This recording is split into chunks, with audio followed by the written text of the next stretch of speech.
ഓം ഹരിശ്രീ ഗണപതയേ നമ. അഭിഘ്നമസ്തു.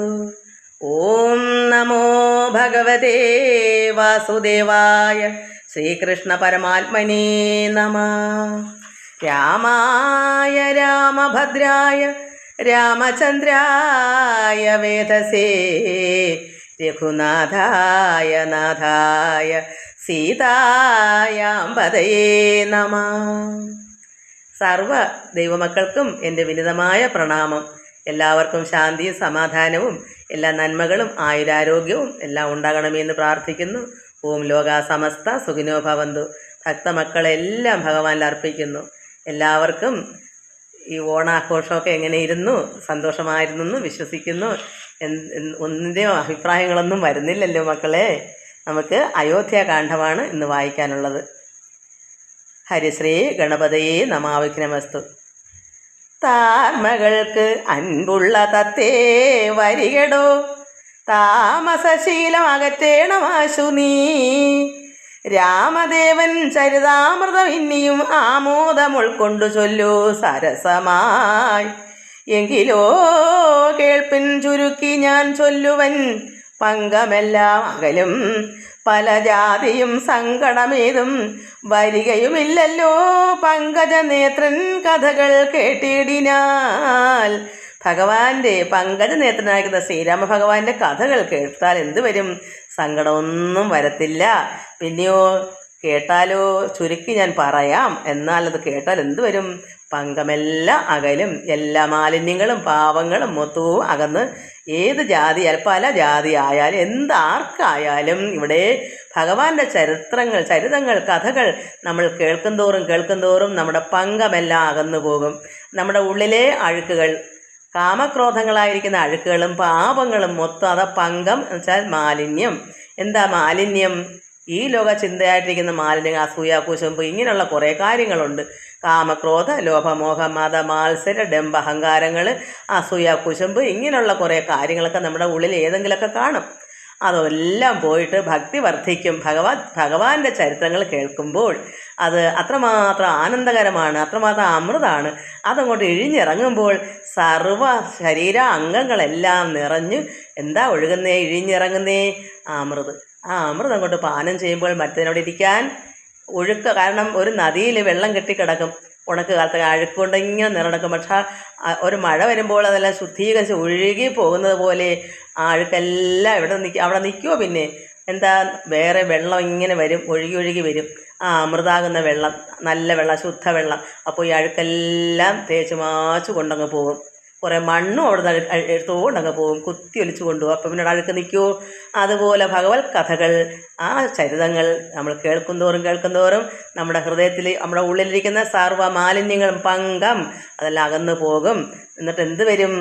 താമസശീലം അകറ്റേണം ആശു നീ. അതുകൊണ്ട് തത്തേ, താർമകൾക്ക് അൻപുള്ള തത്തേ, അത്രമാത്രം അഴകോട് ആനന്ദത്തോടിരിക്കുന്ന ആ തത്തേ വരികടോ, താമസശീലം അകറ്റേണം. നമുക്കെല്ലാവർക്കും തമോ ഗുണങ്ങളുണ്ട്, കുറേശ്ശ ദേഷ്യങ്ങളും അതും ഇതൊക്കെ ഉണ്ട്. ഇതകന്ന് പോകണം. അതാ തമോ ഗുണം, താമസശീലം. നമുക്കെല്ലാവർക്കും അങ്ങനെ ശീലമുണ്ട്, എപ്പോഴെങ്കിലൊക്കെ വരും. ഇല്ലാത്തവർക്കും എത്ര സാത്വികനായാലും ചില സന്ദർഭത്തിൽ ഉണ്ടാകും. ആ ഗുണങ്ങളെല്ലാം മാറ്റണമേ. അപ്പോൾ ഭഗവാൻ രാമദേവനായിരിക്കുന്ന ശ്രീരാമ ഭഗവാന്റെ ചരിതാമൃതം ഇന്നിയും ആമോദം ഉൾക്കൊണ്ട് ചൊല്ലു സരസമായി. അങ്ങനെ സരസമായി അത് കേൾക്കുന്തോറും നമ്മുടെ ഹൃദയം ശുദ്ധമാവും. അപ്പോൾ എന്ത് വരും? അവിടെ പരമാനന്ദത്തിൽ നിറയും. ആ അമൃത് അങ്ങോട്ട് അവിടേക്ക് ഇഴിഞ്ഞിറങ്ങുമ്പോൾ നമ്മൾ അതിലിങ്ങനെ ലയിച്ച് ഒരു ലഹരിയിൽ ഇങ്ങനെ ആനന്ദത്തിൽ മുഴുകിയിരിക്കുന്നൊരവസ്ഥ. അങ്ങനെ സങ്കടമേതും പിന്നെ വരികയില്ല, ഒരു സങ്കടവും ഉണ്ടാകത്തില്ല. എന്താ പിന്നെ അവിടെ ഉള്ളത്, നിറഞ്ഞിരിക്കുന്നത്? ആനന്ദലഹരി. ഈശ്വരൻ്റെ ശ്രീരാമ ഭഗവാന്റെയോ കൃഷ്ണചരിതമോ ഏത് ചരിതമായാലും ഭഗവാന്റെ ചരിതങ്ങൾ എന്ത് കേട്ടാലും അതങ്ങനെയാണ്. അപ്പോൾ ഇവിടെ രാമായണം വായിക്കുന്നതുകൊണ്ട് നമ്മൾ ശ്രീരാമചരിതം എന്ന് പറയുന്നത്, ഭാഗവതം വായിക്കുമ്പോൾ കൃഷ്ണചരിതം എന്ന് പറയുന്നത്. എല്ലാം ആത്മീയത്തിൽ നിറയാൻ അത്രമാത്രം ആനന്ദലഹരിയാണത്, ആനന്ദാമൃതമാണത്. അത് കേൾക്കുന്തോറും നമുക്ക് എന്താ പറയുക, അത്രമാത്രം സന്തോഷവും സമാധാനവും എല്ലാം ശാന്തിയൊക്കെ ഉണ്ടായിട്ട് അവിടെ അഴുക്കുകളൊന്നും ഇരിക്കത്തില്ല, എല്ലാം ഒഴുകി ഇറങ്ങിപ്പോകും. ഭാർഗവിയാകിയ ജാനകി തന്നെ ഭാഗ്യജലനിധിയാകിയ രാഘവൻ ഭാർഗവൻ തന്നുടെ ദർപ്പം ശമിപ്പിച്ചു ഭാർഗവും പിന്നിട്ട് അയോധ്യാപുരിപുക്ക് താതനോടും നിജമാതൃജനത്തോടും ധാതൃസുതനാം ഗുരുവരൻ തന്നോടും ഭ്രാതാക്കളോടും പടയോടും ഒന്നിച്ചു മേദിനി പുത്രിയാം ഭാമിനി തന്നോടും വന്നെതിരേറ്റൊരു പൗരജനത്തോടും ചെന്നു മഹാരാജധാനി അകമ്പുക്ക് വന്നിതു സൗഖ്യം ജഗത്തിനു രാഘവൻ തന്നെ നാനാ ഗുണഗണം കാണുകയാൽ. ഇവിടെ ഭാർഗവി ലക്ഷ്മീ ദേവിയാകുന്ന സീതാദേവിയുടെ ഭാഗ്യ ജലനിധിയാകിയ ശ്രീരാമൻ രാഘവൻ അത്രമാത്രം സമുദ്രം പോലെ ജലനിധിയാണ്. സമുദ്രത്തിലെ അത്ര സമുദ്രം അത്രമാത്രം ഭാഗ്യമാണ് ശ്രീരാമ ഭഗവാൻ. സീതാദേവി ജാനകി തന്നെ ഭാർഗവിയാകിയ അത് ലക്ഷ്മീ ദേവിയാകുന്ന സീതാദേവി തന്നെ ഭർത്താവായ അത് ഭാഗ്യ ജലനിധിയായ രാഘവൻ എന്ത് ചെയ്തു? ഭാർഗവരാമൻ്റെ ദർപ്പം ഈ വഴിമധ്യേ വെച്ച് വിവാഹം കഴിഞ്ഞ് കൊണ്ടുവന്ന പോകുന്ന സമയത്ത് വഴിമധ്യേ ആരെ കണ്ടു? നമ്മൾ കഴിഞ്ഞ പ്രാവശ്യം വായിച്ചല്ലോ, പിന്നെ പരശുരാമനെ കണ്ടില്ലേ? അപ്പോൾ അവിടെ തടഞ്ഞു നിർത്തി വേണ്ടുന്നതൊക്കെ പറഞ്ഞു, കാര്യങ്ങളെല്ലാം അങ്ങോട്ടും ഇങ്ങോട്ടും പറഞ്ഞു, തർക്കിച്ചു, കൊടുക്കേണ്ടതെല്ലാം കൊടുത്തു, അനുഗ്രഹം മേടിച്ചു. പരശുരാമൻ ശ്രീരാമൻ്റെ നിന്ന് എന്നും ഭഗവാന്റെ പാദത്തിൽ എപ്പോഴും ഭക്തി വർദ്ധിച്ചിരിക്കണം, മോക്ഷത്തിന് വേണ്ടി ഇതൊക്കെയാണ് പ്രാർത്ഥിച്ച് ഭാർഗവരാമൻ. അപ്പോൾ അദ്ദേഹത്തിൻ്റെ ഉള്ളൽപ്പം അഹം എന്നുള്ള ചിന്ത ഉണ്ടായത് ഒക്കെ പോയി. ശ്രീരാമ ഭഗവാൻ അതെല്ലാം ഭഗവാനെ ഭജിച്ചപ്പോൾ പരശുരാമൻ്റെ ഉള്ളിലുള്ള അല്പം അഹം എന്നൊക്കെ ഉള്ളത് നമുക്ക് ദർപ്പം, അതാണ് അഹങ്കാരം എന്നും പറയാം. അപ്പോൾ ഭാർഗവൻ തങ്ങളുടെ ദർപ്പം ശമിപ്പിച്ചു. മാർഗവും പിന്നിട്ട് അയോധ്യാപുരിപുക്ക്. അങ്ങനെ അവിടുന്ന് അതെല്ലാം കഴിഞ്ഞ് വഴിയെല്ലാം പുക്കിട്ട് അവിടെ ചെന്നു. അവരെല്ലാവരും കൂടെ അയോധ്യയിൽ ചെന്നു. താതനോടും അമ്മമാരോടും 3 അമ്മമാരോടും പിന്നെയോ വസിഷ്ഠ മഹാമുനി ധാതൃസുതൻ, അത് വിധാതാവിൻ്റെ സുതനായ ഗുരു വസിഷ്ഠ മഹാമുനിയും ഭ്രാതാക്കളോടും അതായത് ബാക്കി ബന്ധുക്കളോടെല്ലാം ചേർന്ന് മേദിനി പുത്രിയാം ജാനകി, ഭൂമിപുത്രിയായ ജാനകി ഭാമിനി അതായത് സീതാദേവിയോടും കൂടി വന്ന് എതിരേറ്റൊരു പൗരജനത്തോട് ഒത്തിരി ജനങ്ങൾ പൗരന്മാരെല്ലാം വന്ന് എതിരേറ്റ് കൊണ്ടുപോകുന്ന അവരും ചെന്ന് മഹാരാജധാനി അകമ്പുക്ക് അയോധ്യാപുരിക്ക് എല്ലാവരും ചെന്ന് അവിടെ ചെന്ന് കയറി. വന്നിതു സൗഖ്യം ജഗത്തിന് രാഘവൻ തങ്ങളുടെ നാനാ ഗുണഗണം കാണുകയാൽ. ഭഗവാൻ ശ്രീരാമ ഭഗവാന് നാനാ ഗുണഗണങ്ങളുണ്ട്, ഒത്തിരി ഗുണങ്ങളുണ്ട്. അതാണ് ഗുണഗണം, ഗണം കൂട്ടം, ഗുണങ്ങളുടെ ഒരു കൂട്ടമാണ് ഭഗവാൻ ശ്രീരാമൻ. അതിലെ പുരുഷോ ഉത്തമൻ എന്ന് പറയുന്നത്. എല്ലാം തികഞ്ഞ ഉത്തമനായ ഭഗവാനാണ് ശ്രീരാമ ഭഗവാൻ. അതുകൊണ്ട് അവിടെ എല്ലാവർക്കും ജഗത്തെല്ലാം സൗഖ്യം വന്നു അവിടെ ഭഗവാൻ ചെന്നപ്പോൾ. രുദ്രൻ പരമേശ്വരൻ ജഗദീശ്വരൻ കതൃസുത ഗണഭൂഷണ ഭൂഷിതൻ. രുദ്രൻ ആരാണ്? പരമശിവൻ. പരമേശ്വരൻ ജഗത്തിൻ്റെ ഈശ്വരനായിരിക്കുന്ന കതൃസുത ഗുണ ഭൂഷണഭൂഷിതൻ, സർപ്പഭൂഷണൻ, സർപ്പത്തിനെ അലങ്കാരമായി മാലയായിട്ട് അണിഞ്ഞവൻ പരമശിവൻ. അതാണ് രുദ്രൻ, പരമേശ്വരൻ, ജഗദീശ്വരൻ, കതൃസുതഗണ ഭൂഷണഭൂഷണൻ. ഒത്തിരി സർപ്പങ്ങളെ മാലയായി അണിഞ്ഞ് ഭൂഷണ അതായത് ആഭരണമായിട്ടേക്കുന്നതാണ് ഭഗവാനെ പത്മഭൂഷണൻ, പന്നകഭൂഷണൻ. പന്നകം പാമ്പിനെ മാലയായി ഇട്ടവൻ. ചിദ്രൂപൻ അദ്വയൻ മൃത്യുഞ്ജയൻ പരൻ ഭദ്രപ്രദൻ ഭഗവാൻ ഭവഭഞ്ജനൻ. രുദ്രാണിയാകിയ അങ്ങനെയുള്ള ഭഗവാന്റെ ഭാര്യയാണ് രുദ്രാണി പാർവതി ദേവി. ഭഗവാനെ രുദ്രൻ എന്ന് പറയുമ്പോൾ ദേവിയെ രുദ്രാണി എന്ന് വിളിക്കും. അങ്ങനെയുള്ള ദേവി പാർവതി ദേവിക്ക് ഉടൻ പെട്ടെന്ന് രാമഭദ്ര കഥ അമൃതസാരം കൊടുത്തപ്പോൾ എങ്ങനെയാ ഭഗവാന്റെ ചരിത്രങ്ങളെല്ലാം എനിക്കും ഉപദേശിച്ച് തരണം എന്ന് പാർവതി ദേവി ചോദിച്ചതനുസരിച്ച് ശ്രീ പരമേശ്വരൻ ഭഗവാൻ എല്ലാ ഉപദേശങ്ങളും കൊടുത്തുകൊണ്ടിരിക്കുകയാണ്. അതെല്ലാം കൊടുത്തപ്പോൾ വിദ്രുമതുല്യാധരിയായ ഗൗരിയാം അദ്രിസുതയു ആനന്ദ വിവശയായി. പർവ്വതദേവി പർവ്വതത്തിൻ്റെ പുത്രിയാണ് പാർവതി. അതുകൊണ്ടാണ് അദ്രിസുതയു ആനന്ദമായി. അത് പാർവതിദേവിക്ക് ആനന്ദമായി വിവശയായി. അത്രമാത്രം അമൃതല്ലേ എഴുതിയിറങ്ങുന്നത് ഭഗവാന്റെ ചരിത്രങ്ങൾ. ശ്രീരാമ ഭഗവാന്റെയോ കൃഷ്ണ ഭഗവാന്റെയോ ഒക്കെ ചരിതങ്ങൾ കേൾക്കുന്തോറും നമ്മുടെ ഹൃദയത്തിലേക്ക് എന്താ ആഴ്ന്നിറങ്ങുന്നേ? അമൃതാണ്. എന്തായാലും അതെന്തൊരു ആനന്ദ ലഹരിയാ. അതുകൊണ്ട് ഇഴിഞ്ഞിറങ്ങുന്ന അവസ്ഥ, അത് വരുന്നവർക്ക് മാത്രമേ അതിൻ്റെ രുചി അറിയാൻ പറ്റുള്ളൂ. പറഞ്ഞിട്ടൊന്നും മനസ്സിലാകത്തില്ല. നമ്മൾ അനുഭവിച്ച് തന്നെ അതറിയണം. ഇങ്ങനെ വായിക്കുമ്പോൾ നമുക്ക് തന്നെ ഇങ്ങനെ ഇഴിഞ്ഞിറങ്ങിക്കൊണ്ടിരിക്കും. ഇത് പാർവതി ദേവിയും അതനുഭവിച്ചു. അതുകൊണ്ടാണ് അദ്രിസുതയും ആനന്ദ വിവശയായി ഭർത്തൃപാദപ്രണാമം ചെയ്തു. അങ്ങനെ ഒരു പ്രത്യേക ഒരു അനുഭൂതി ദേവിക്ക് വന്നപ്പോൾ ദേവി എന്ത് ചെയ്തു? ഇതെവിടുന്ന് വന്നു? ഇത്രയും ഭഗവാന്റെ ചരിതങ്ങളെല്ലാം ഇങ്ങനെ കേട്ടപ്പോൾ പെട്ടെന്ന് തന്നെ ചെന്ന ഭർത്താവായ പരമശിവന്റെ പാദപ്രണാമം ആനന്ദ ലഹരിയിൽ നിറഞ്ഞ് ഈ ഭർത്തൃ എന്ന് പറഞ്ഞാൽ ഭർത്താവായ ശിവൻ, പരമശിവന്റെ പാദം പ്രണാമം ചെയ്ത് സമ്പൂർണ്ണ ഭക്തിയോടും പുനരേവാരോട് ഒരു അല്പമൊന്നും കുറച്ചിട്ടില്ല, സമ്പൂർണ്ണ ഭക്തിയാണ് അവിടെ. എന്താ അങ്ങനെ വരാൻ കാരണം? ആ ദേവിയുടെ ഹൃദയത്തിലേക്ക് ആഴ്ന്നിറങ്ങി ആ അമൃത്, പരമേശ്വരൻ കൊടുത്ത വേദങ്ങളെല്ലാം ഇതൊക്കെ കൊണ്ട് പറഞ്ഞു കൊടുത്തു ശ്രീരാമഭഗവാന്റെ ഈ ചരിതങ്ങൾ. അപ്പോൾ അത്രമാത്രം ആനന്ദ ലഹരിയാൽ അവിടെ ദേവി ഭഗവാനെ പാദ നമസ്കാരം പ്രണാമം ചെയ്തു സമ്പൂർണമായിട്ട്. നാരായണൻ നളിനായതലോചനൻ നാരീജനമനോമോഹനൻ മാധവൻ നാരദ സേവ്യൻ. അതായത് ഭഗവാൻ നാരായണൻ, ശ്രീരാമ ഭഗവാൻ മനോമോഹനായിരിക്കുന്ന മാധവൻ, നാരദൻ നാരദ മഹാമുനി സേവിക്കുന്ന ഭഗവാനെ, നളിനാസനപ്രിയൻ, നളിന പുഷ്പത്തിൽ ആസനപ്രിയനാണ്, നാരകാരാധി, നളിന ശരഗുരു, ഇതൊക്കെ വിളിക്കുന്ന ആരെയാ? ശ്രീരാമ ഭഗവാനെയാണ്. നാഥൻ നരസഖൻ നാനാ ജഗന്മയൻ നാദവിദ്യാത്മകൻ നാമസഹസ്രവാൻ നാളിക രമ്യവദനൻ നരകാരി നാളിക ബാന്ധവ വംശ സമുദ്ഭവൻ ശ്രീരാമദേവൻ പരൻ പുരുഷോത്തമൻ കാരുണ്യവാരുധി കാമഫലപ്രദൻ രാക്ഷസ വംശവിനാശന കാരണൻ സാക്ഷാൽ മുകുന്ദൻ ആനന്ദപ്രദൻ പുമാൻ ഭക്തജനോ ഉത്തമ ഭുക്തി മുക്തിപ്രദൻ. ഭക്തന്മാർക്ക് അത്രമാത്രം ഭക്തജനോ ഉത്തമനാണ്, ഭക്തപ്രിയനാണ് ഭഗവാൻ. അതാണ് നമുക്ക് ഏറ്റവും വലിയ എന്താ പറയാ, അതിന് ഭക്തി ഉണ്ടോ രക്ഷപ്പെട്ടു. ആനന്ദ ലഹരിയിൽ നമുക്കൊന്ന് മുഴുകാം.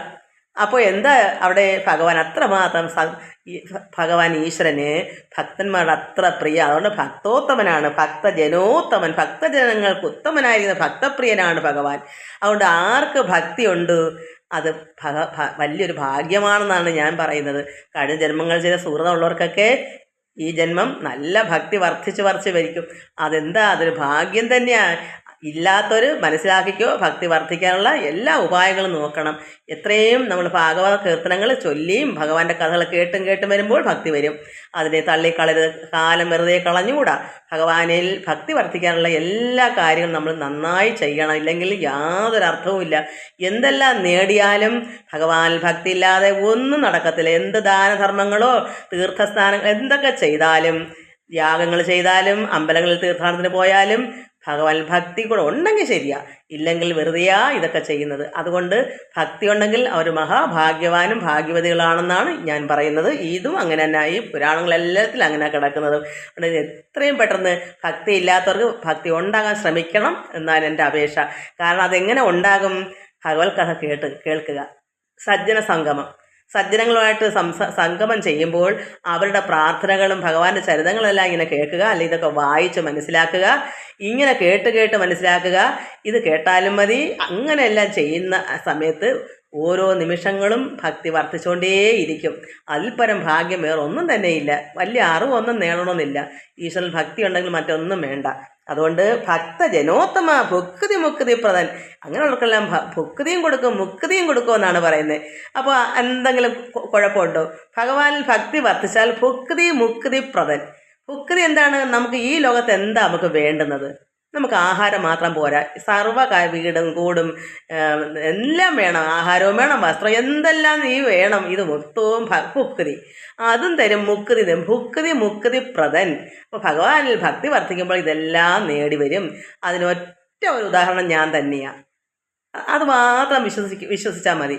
എനിക്ക് ഒന്നും തന്നെ ഈ ലോകത്തിന് വേണ്ട, ഒന്നും വേണ്ട. അത്രമാത്രം ഭഗവാൻ എനിക്കുള്ള എൻ്റെ ആവശ്യങ്ങൾക്കുള്ള ഭുക്തി എന്താണെന്ന് വെച്ചാൽ അതെല്ലാം തന്നു. ഇനി എനിക്ക് നാളത്തേക്കുള്ള ചിന്ത എനിക്ക് വേണ്ട. ഇന്നത്തെ കാര്യം ഞാൻ പറയാം, ഇന്ന് വരെ ഉള്ളത്. നാളെ എൻ്റേതല്ലല്ലോ. നാളെ ഇവിടെ ആരൊക്കെ ജീവിച്ചിരിക്കുന്ന ആർക്കറിയാൻ പറ്റും? അപ്പം ഇതുവരെ ഉള്ളത് എനിക്ക് ഉറപ്പായും പറയാം. അതുകൊണ്ട് ഭക്തജനോത്തമ ഭുക്തി മുക്തിപ്രദൻ സക്തി വിമുക്തൻ വിമുക്ത ഹൃദയസ്ഥിതൻ. അത് സക്തി വിമുക്തനാണ്. സക്തി ആരോടും ഇല്ല ഭഗവാൻ.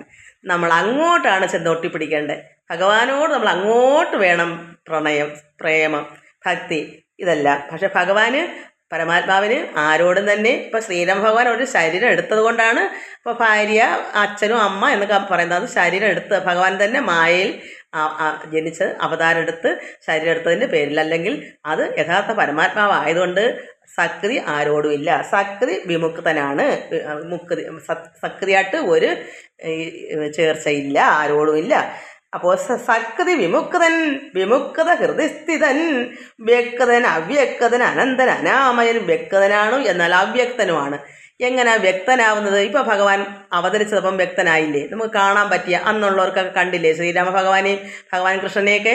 അപ്പോൾ അവിടെ വ്യക്തത വന്നു. പിന്നെ അവ്യക്തനാണ്, എന്നാൽ വ്യക്തത ഇല്ലാത്ത അവ്യക്തനുമാണ്, അരൂപിയാണ്. എന്നാലോ നമ്മളിൽ എല്ലാവരും അപ്പം മൊത്തത്തിൽ നോക്കുമ്പോൾ ലോകം മൊത്തവും ഭഗവാൻ വ്യക്തമായി തന്നെ ഉണ്ട്. എല്ലാ ജീവജാലങ്ങളിലും ഭഗവാന്റെ അംശമല്ലേ? അപ്പോൾ അതും അങ്ങനെ നോക്കുമ്പോൾ സർവ്വതും ഭഗവാനല്ലേ? ആരെങ്കിലും ഒന്നിനെങ്കിലും ഒഴിക്കാനുണ്ടോ ഇവിടെ ഈശ്വരനല്ലാതെ? എല്ലാം പരമാത്മാവിൻ്റെ അംശികളല്ലേ? അപ്പോൾ അങ്ങനെ നോക്കുമ്പോൾ വ്യക്തമാണ് എന്നാൽ അവ്യക്തമാണ്. വ്യക്തൻ അവ്യക്ത അനന്തനാണ് അനാമയൻ. ശക്തിയുക്തൻ ശരണാഗത വത്സലൻ. എല്ലാവർക്കും ശരണാഗത വത്സലനാണ്. ആർക്കാണ് അഭയം? ഭഗവാനെ ശരണം തരണമേ എന്ന് നമ്മൾ പ്രാർത്ഥിച്ചാൽ ഭക്തവത്സലൻ അത്രമാത്രം ഭക്തിയുള്ളവരെ ആശ്രയം കൊടുക്കും ഭഗവാൻ. അവിടുത്തെ നമ്മൾ ആശ്രയിച്ചാൽ മാത്രം മതി. ഭഗവാൻ എന്താ ശരണാഗത വത്സലനാണ്. നക്തഞ്ചരേശ്വരനായ ദശാസ്യന് മുക്തി കൊടുത്തവൻ. അതായത് രാക്ഷസകുലത്തിലെ രാവണന് പോലും മുക്തി കൊടുത്തു ഭഗവാൻ. തൻ്റെ ചരിത്രങ്ങൾ നക്തം ദിനം ജീവിതാവധി കേൾക്കിലും. രാപ്പകലും ജീവിതകാലം മൊത്തം ഭഗവാന്റെ ഈ ചരിത്രം കേട്ടാലും തൃപ്തി വരുന്നില്ല.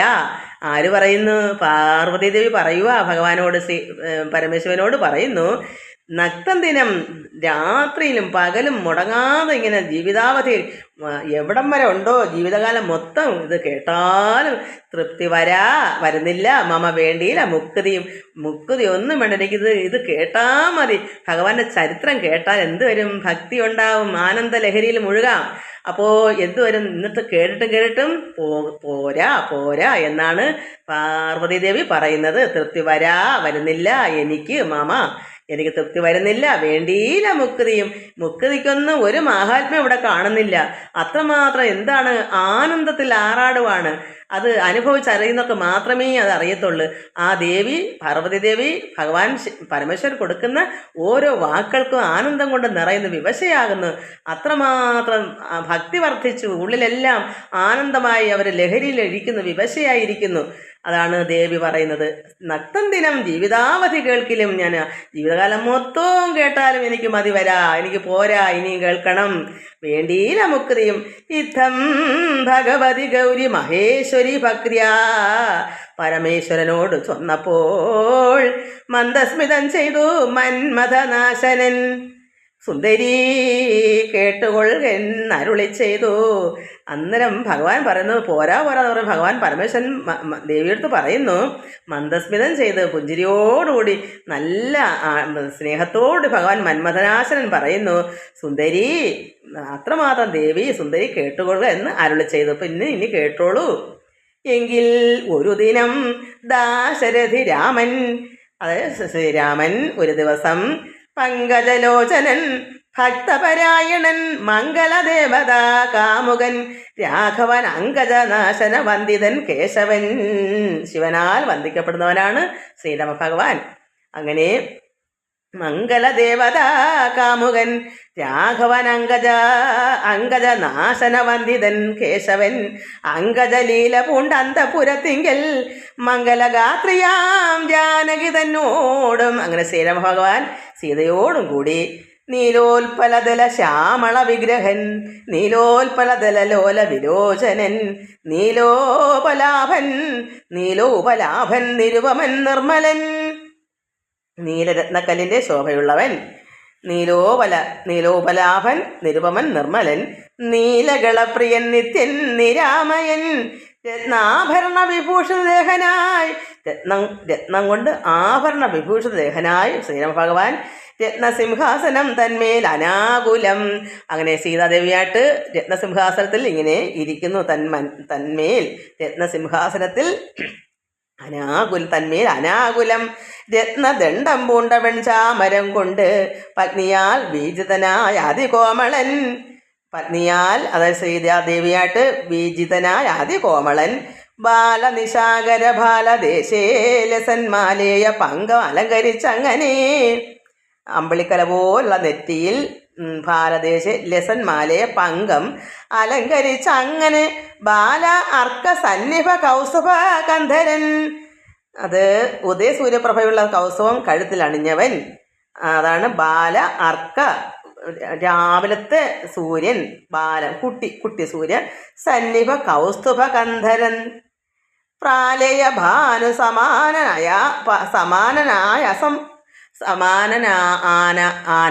ആനനായ സമം, മുഖം അങ്ങനെയുള്ള മുഖത്തോടു കൂടിയവൻ.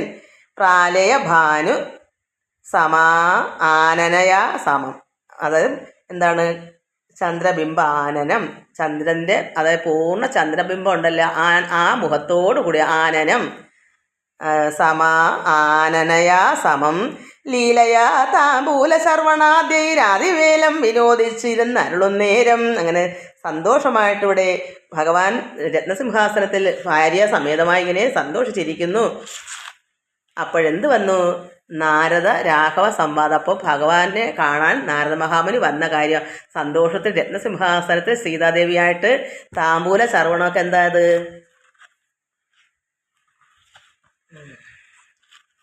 ലീലയ താമ്പൂല ചർവണാദൈരാതിവേലം വിനോദിച്ചിരുന്നുള്ള നേരം. താമ്പൂലം മെറ്റൊക്കെ മുറുക്കിയിരിക്കുന്നതെന്നാ തോന്നും, താമ്പൂലം അങ്ങനെയാണെന്ന് തോന്നുന്നു. അങ്ങനെ സന്തോഷത്തോടെ ഭാര്യയും ഭർത്താവായിട്ട് രത്നസിംഹാസനത്തിൽ ഇരിക്കുന്ന സമയത്ത് ആലോകനാർത്ഥം മഹാമുനി നാരദൻ ഭൂലോകം അപ്പോൾ അലങ്കരിച്ചിടിനാൻ. നാരദ മഹാമുനി ആലോകനാർത്ഥം ഭഗവാനെ കാണുന്നതിന് മഹാമുനി നാരദൻ ഭൂലോകം അപ്പോൾ അലങ്കരിച്ചിടിനാൻ. എങ്ങനെയാ? ഭൂമിയിൽ വരുന്ന അത്രമാത്രം ശോഭയോടുകൂടിയാണ് നാരദ മഹാമുനി ആകാശത്തു നിന്ന് ഇങ്ങനെ അവിടേക്ക് പ്രത്യക്ഷമാകുമ്പോൾ അത്ര ശോഭയാണ് ലോകം മൊത്തവും. എന്താ പ്രഭ, അത്രമാത്രം എന്താ മുഗ്ധ ചരചന്ദ്ര തുല്യ തേജസ്സോടും അത്രമാത്രം പൂർണ്ണചന്ദ്രൻ്റെ തേജസ്സോട് ഈ തിളക്കം. അങ്ങനെ നാരദ മഹാമുനി വരുമ്പോൾ ആ ഒരു പ്രഭ, അപ്പോൾ അവിടെ എല്ലായിടവും എന്താ ശോഭിക്കും. അതാണ് ആലോകനാർത്ഥം മഹാമുനി നാരദൻ ഭൂലോകം അപ്പോൾ അലങ്കരിച്ചിടാൻ. ഈ ഭൂമിയെല്ലാം അലങ്കരിക്കുന്നത് എങ്ങനെയാ? ശോഭ കൊണ്ട്. അത്രമാത്രം തേജസ്സാണ് നാരദ മഹാമുനിക്ക്. മുഗ്ധ ചരചന്ദ്ര തുല്യ തേജസ്സോടും ശുദ്ധസ്ഫടിക സംഘാശ ശരീരനായി. അപ്പോൾ ശുദ്ധ സ്ഫടികം പോലെ തിളങ്ങും. എന്താ? നല്ല അഴുക്കില്ലാത്ത ഗ്ലാസ്, കണ്ണാടി. എന്താ കാരണം? അദ്ദേഹത്തിൻ്റെ ഉള്ളം മൊത്തവും പരിശുദ്ധമാ, അല്പം പോലും മാലിന്യമില്ല. അതുകൊണ്ട് അത്ര തിളക്കത്തോടുകൂടിയാണ്. അപ്പോൾ ആ ഭൂമി മൊത്തവും തിളങ്ങും, അലങ്കരിക്കും. ആര് വരുമ്പോഴാ? നാരദ മഹാമുനി വന്ന് പ്രത്യക്ഷമായിട്ട് ഭൂമിയിൽ വരുമ്പോൾ അങ്ങനെ അവിടെ വന്നു. മുഗ്ധ ചരചന്ദ്ര തുല്യ തേജസ്സോടും ശുദ്ധ സ്ഫടിക സംഘാശ ശരീരനായി സത്വര അമ്പരത്തിങ്കൽ നിന്നാദരാൽ. ആകാശം, അവിടെ ആകാശത്തുനിന്ന് ആദരാൽ എന്ത് തത്രൈവ വേഗാൽ അവതരിച്ചിടിനാൻ. പെട്ടെന്ന് തന്നെ ആകാശത്തുനിന്ന് ഭൂമിയിലൊക്കെ തിളക്കം അനുപഞ്ഞ് എത്തി, അവിടെല്ലാം അലങ്കരിച്ച്. അപ്പോഴേ മനസ്സിലാക്കണം, എന്തോ അത്രമാത്രം പ്രഭയോടുകൂടി ആരോ വരുന്നു, പ്രത്യക്ഷമാകുന്നു. അപ്പോൾ ഭൂമിയിലേക്ക് ആകാശത്തുനിന്ന് പെട്ടെന്ന് തന്നെ ഭൂമിയിലേക്ക് പ്രത്യക്ഷമായി നാരദ മഹാമുനി. ശ്രീരാമദേവനും സംഭ്രമം കൈക്കൊണ്ട് പെട്ടെന്ന് സംഭ്രമമായി ശ്രീരാമദേവൻ. നോക്കുമ്പോൾ എന്താ? സന്തോഷത്തോടെ സീതാദേവിയായിട്ട് ഇങ്ങനെ രത്നസിംഹാസനത്തിൽ സന്തോഷിച്ചിരിക്കുന്ന സമയത്താണ് ഇങ്ങനെ അത്ര പ്രഭയോടുകൂടി നാരദ മഹാമുനി വന്ന് മുമ്പിൽ പ്രത്യക്ഷപ്പെട്ടത്. അപ്പോൾ ശ്രീരാമദേവനും സംഭ്രമം കൈക്കൊണ്ട് നാരദനെ കണ്ട് എഴുന്നേറ്റു സാദരം. പെട്ടെന്ന് തന്നെ ശ്രീരാമ ഭഗവാൻ എഴുന്നേറ്റു നാരദ മഹാമുനി വന്നപ്പോൾ. നാരീമണിയായ ജാനകി തന്നോടും ദേവിയും എഴുന്നേറ്റു. പാരിൽ വീണാശു നമസ്കരിച്ചിടിനാൻ. പെട്ടെന്ന് തന്നെ ഭൂമിയിൽ വീണ് നമസ്കരിച്ചു. എങ്ങനെ? പാദ്യാസനാശമനീയ അർഘ്യപൂർവക ആദ്യേന പൂജിതനായ ഒരു നാരദൻ. പാദ്യാസനാശമനീയ അർഘ്യപൂർവകം ആദ്യേന പൂജിതനായ ഒരു നാരദൻ പാദങ്ങളെല്ലാം നമസ്കരിച്ച് പൂജിച്ച് സന്തോഷത്തിൽ ശ്രീരാം ഭഗവാനും ദേവിയും നാരദ മഹാമുനിയെ അങ്ങനെ പൂജിച്ചിരുത്തുന്നു. തൻ നിയോഗത്താൽ ഇരുന്നൊരു രാഘവൻ. അങ്ങനെ നാരദ മഹാമുനിയെ അങ്ങനെ പൂജിച്ചിരുത്തിയപ്പോൾ പാദമൊക്കെ വണങ്ങിയിരുത്തിയപ്പോൾ നാരദ മഹാമുനിയുടെ നിയോഗത്താൽ ശ്രീരാം ഭഗവാൻ അവിടെ ഇരുന്നു. തൻ നിയോഗത്താൽ, അതായത് നാരദൻ തൻ നിയോഗത്താൽ ഇരുന്നൊരു രാഘവൻ. അപ്പോൾ അവരെല്ലാവരും എഴുന്നേറ്റ് ഇതത്രയും ചെയ്ത് മഹാമുനിയെ അത്ര സന്തോഷത്തിൽ ഇരുത്തിയപ്പോൾ നാരദ മഹാമുനി ശ്രീരാമ ഭഗവാനോട് അവിടെ ഇരുത്തി.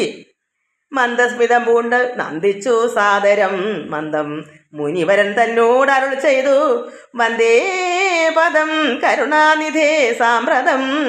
മുനിവരനോട് ഭഗവാൻ അത്രമാത്രം വന്ദേ പദം കരുണാനിധേ അങ്ങനെ പ്രാർത്ഥിച്ചു. അത്രമാത്രം മുനി അത്ര ശുദ്ധ സ്ഫടികമുള്ള ആളല്ലേ, തേജസ്സേറിയ മഹാമുനിയല്ലേ.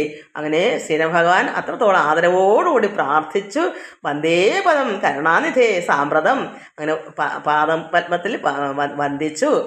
നാനാ വിഷയ സംഘം പൂണ്ടു മേവിന മാനസത്തോട് സംസാരികളായുള്ള മാനവന്മാരായ ഞങ്ങൾക്കു ചിന്തിച്ചാൽ ജ്ഞാനിയാകും തവ പാദ പങ്കേരുഹം കണ്ടുകൊള്ളുവാൻ അതിദുർലഭം നിർണയം. ഇങ്ങനെ നാനാ വിഷയ സംഘം പൂണ്ടാണ് ഇപ്പോൾ ആരും എഴുതുന്നത് ശ്രീരാമ ഭഗവാൻ.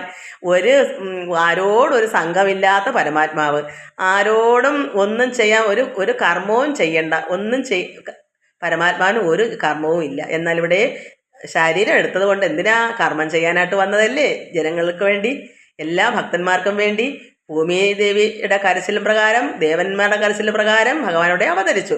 അപ്പോൾ നാനാ വിഷയത്തിൽ സംഘം വന്നു. കാരണം സീതാദേവിയായി, 3 അമ്മമാരായി, പിതാവിനെ നോക്കണം, സഹോദരങ്ങളുണ്ട്, രാജ്യം പാലിക്കണം, എല്ലാം സംഘമായില്ലേ? ലോക വിഷയമായിട്ട് കൂട്ടായില്ലേ? ഭഗവാൻ അങ്ങനെ മറ്റുള്ളവരുടെ കണക്കായില്ലേ? അതുകൊണ്ട് നാനാ വിഷയ സംഘം പൂണ്ടു മേവിന് മാനസത്തോട് സംസാരികളായുള്ള മാനവന്മാരായ ഞങ്ങൾക്ക് ചിന്തിച്ചാൽ. ഭഗവാൻ നാരദ മഹാമുനിക്ക് പറയുക, നാരദ മഹാമുനിക്ക് ഇതൊന്നുമില്ല, ഏകമായി ഇങ്ങനെ ഒരു വിഷയ സംഘമില്ല. ലോകത്തിൽ ഒരു ഭഗവാനെ ഇങ്ങനെ പുകഴ്ത്തി ആരാധിക്കണം, എല്ലാവർക്കും ഉപദേശം കൊടുക്കണമെന്നുള്ള ചിന്ത മാത്രമേ ഉള്ളൂ. പക്ഷെ ഇവിടെ ശ്രീരാമ ഭഗവാൻ അങ്ങനെയാണോ? സർവ്വപേർക്കും വേണ്ടി, ജനങ്ങൾക്ക്, ലോകത്തിന് വേണ്ടിയല്ലയോ അവതരിച്ചത്? അപ്പോൾ ഇവിടെ സാധാരണക്കാരെ പോലെ ആയല്ലോ. അതുകൊണ്ടാണ് പറയുന്നത് നാനാ വിഷയ സംഘം, നാനാ വിഷയങ്ങളിലും സംഘമായി അങ്ങനെ മേവിന മാനസത്തോട് സംസാരികളായുള്ള മാനവന്മാരായ ഞങ്ങൾക്ക്. അപ്പോൾ നമ്മളെപ്പോലെ ആണെന്ന് ഭഗവാൻ അവിടെ പറയുന്നു. നാരദ മഹാമുനി മാനവന്മാരായ, മനുഷ്യരായ സംസാരികളോട്. അപ്പം അങ്ങനെയുള്ളവർക്ക് സംസാരം ഈ ലോക ചിന്തയാണല്ലോ. അതാണ് മാനസത്തോട് സംസാരികളായുള്ള മാനവന്മാരായ ഞങ്ങൾക്ക് ശ്രീരാമ ഭഗവാനും മറ്റുള്ളവർക്കും ചിന്തിച്ചാൽ ജ്ഞാനിയാകും തവ പാദ പങ്കേരുഹം കണ്ടുകൊള്ളുവാൻ ആദ്യ ദുർലഭം നിർണയം.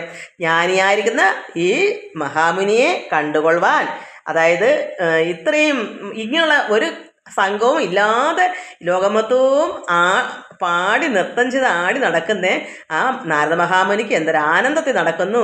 അങ്ങനെയുള്ള ജ്ഞാനിയാകും തവ, അതായത് നാരദൻ്റെ പാദപങ്കേരുഹം കണ്ടുകൊള്ളുവാൻ, അങ്ങയെ കണ്ടുകൊള്ളുവാൻ അതിദുർലഭം തന്നെ. അങ്ങനെ ഇങ്ങനെയൊന്നും കണ്ടു കിട്ടാൻ പറ്റുന്നതല്ല. എന്നിട്ടിവിടെ എന്താ കാണാൻ കിട്ടിയത്? പണ്ട് ഞാൻ ചെയ്തൊരു പുണ്യഫലോദയം കൊണ്ട്, അതായത് ശ്രീരാമ ഭഗവാൻ പണ്ട് എന്നോ ചെയ്ത പുണ്യ ഫലോദയം കൊണ്ട്, അന്ന് ചെയ്ത പുണ്യം കൊണ്ട് കണ്ടുകൊള്ളുവാൻ, അതാണ് ഇന്ന് അത് കൊണ്ട് കാണുവാൻ അവകാശം വന്നിതു. പുണ്ടരീകോത്ഭവപുത്ര മഹാമുനി, അതായത് ബ്രഹ്മാവിൻ്റെ പുത്രനായ നാരദ മഹാമുനി, ഇതാണ് എനിക്ക് കാണാൻ ഇപ്പോൾ ഇടയായത്. ഇതങ്ങനെ ഇങ്ങനെയും കാണാൻ കിട്ടത്തില്ല. നാരദ മഹാമുനി ദുർലഭമാണ്, ചുരുക്കമാണ്. എന്നാൽ എനിക്ക് പണ്ട് ചെയ്ത സുഹൃതം കൊണ്ട്, പുണ്യം കൊണ്ട് എനിക്ക് മഹാമുനിയെ കാണാൻ എനിക്ക് സാധിച്ചു. പുണ്ടരീകോത്ഭവപുത്ര, ബ്രഹ്മാവിൻ്റെ മകനി പുത്ര മഹാമുനി, എന്നുടെ വംശവും ജന്മവും രാജ്യവും ഇന്ന് വിശുദ്ധമായി വന്നു തപോനിധേ. എൻ്റെ ഈ രാജ്യവും അതായത് എൻ്റെ വംശം, അത് അർക്കകുലം, ആ കുലവും എൻ്റെ ഭഗവാൻ ശ്രീരാമൻ്റെ ജന്മവും രാജ്യവും ഒക്കെ ഇന്ന് വിശുദ്ധമായി വന്നു തപോനിധേ. എത്രമാത്രം ആനന്ദകരമായി ഭഗവാൻ നാരദ മഹാമുനിയെ വന്ദിച്ച് പറയുന്നത്. കാരണം ഭഗവാൻ ശ്രീരാമൻ ഇവിടെ അവതരിച്ചത് ഈ സംഘത്തിന് വേണ്ടിയാണ്. അല്ലെങ്കിൽ ഇവിടെ ഒരു കർമ്മവും ഭഗവാൻ പരമാത്മാവിനില്ല. ഇവിടെ പരമാത്മാവ് നാരായണൻ ഇവിടെ അവതരിച്ചത് നമുക്ക് വേണ്ടി. അതുകൊണ്ട് കുറേ കർമ്മങ്ങളും ജനങ്ങളുമായിട്ട് സംഘമൊക്കെ ആവുന്നു. രാജ്യം പാലിക്കണം, ജനങ്ങളുമായിട്ട് സംഘം ഉണ്ടെങ്കിലേ പറ്റത്തുള്ളൂ. എല്ലാവരുമായിട്ട് കൂട്ടായ്മ സാധാരണ മനുഷ്യരെ പോലെ വന്നു. അതാണ് ഇവിടെ ഭഗവാൻ പറയുന്നത്. എന്നാൽ മഹാമുനിക്ക് ഇതുവല്ലോ ഉണ്ടോ? മഹാമുനി ഇത്ര ഭാഗ്യവാനാണ്. എന്നാൽ നമുക്ക് കാണാൻ പോലും ദുർലഭമാണ്. അങ്ങനെയുള്ള നാരദ മഹാമുനെ കണ്ടതെന്താ? എൻ്റെ കഴിഞ്ഞ ജന്മത്തിലെ സുഹൃതം. അത് ഭഗവാൻ പറയും. നമുക്കിനി അടുത്ത പ്രാവശ്യം അടുത്ത് വായിക്കാം. എല്ലാവർക്കും നമസ്കാരം. ഓം ലോകാ സമസ്ത സുഖിനോ ഭവന്തു. ഹരി ഓം, ഹരി ഓം, ഹരി ഓം. എല്ലാ മക്കളും സുഖമായിരിക്കുക. എല്ലാവർക്കും ശാന്തി സമാധാനമായിരിക്കുക. ഭക്തി വർദ്ധിക്കുക. എപ്പോഴും നാമജപം ചെല്ലുക. നമ്മൾ ആത്മാവിൽ നിറഞ്ഞാണ് ചെല്ലേണ്ടത്. പഠിക്കുമ്പോൾ ഇതൊക്കെ വായിച്ച് പഠിക്കണം. എന്നിട്ട് ഭഗവാനെ സ്തുതിക്കുമ്പോൾ ധ്യാനിച്ചിരുന്ന് ഒരു നാമം ഓം നമോ നാരായണായ എന്നാലും മതി. അതിങ്ങനെ അങ്ങ് ചൊല്ലിക്കൊണ്ടിരുന്ന് അതിൽ ലയിച്ച് വരുമ്പോൾ ഭക്തി വർദ്ധിച്ച് വരും. എല്ലാവർക്കും നമസ്കാരം. അല്ലെങ്കിൽ രാമ രാമ രാമ എന്ന് മതി. എല്ലാവർക്കും നമസ്കാരം മക്കളെ.